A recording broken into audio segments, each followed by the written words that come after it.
ما صبحی از خانه برآمدم که دمی منطقه که رسیدم با همراه همی برادر ما بود، اینا از ما کم پیشتر بودن و ما خودم دمی دروازه اول شهرک طلایی همی جا رسیده بودم که همی یک صدای انفجار ناگان برآمد و این انفجار که برآمد ما دفعتا ما خیال کردم که این انفجار از طرف عقب است. ما میخواستم پیش سر که دیدم که موتر چی شد، همین دوستا صدا کرد که اینا هم ودان صاحب سخنگوی صاحب که بود اینا بودن.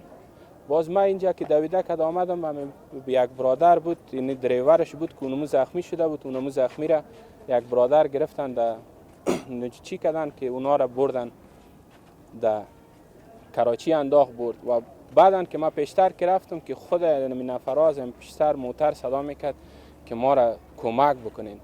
واده ما به کمک رسیدن از این که میخواستیم که پیش بریم که یک دو برادر دیگه بودیم که اونا را سعی کردیم که صدای فایر مرمی برآمد که اینا از درون موتر از اینمی بودن. باز ما پیش سر آمدیم که دیدیم که چند دقیقه بعد ما بود که باز از اوضاع آمد و یک برادر دیگه ما که بود ترافیک بود.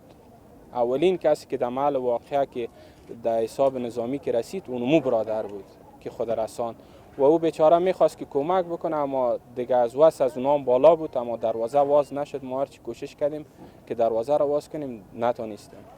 دیگه بعدا ما پیش سر آمدیم دیگه باز اونا خدا دیگه جنت فردوس جایشان کنه. ودان صاحب بود همراه یک دو برادر دیگه که در موتر بودن که یک میمانشان بود و یک بادیگاردش بود. باز هر سه از اونا را دیگه به شهادت رسید.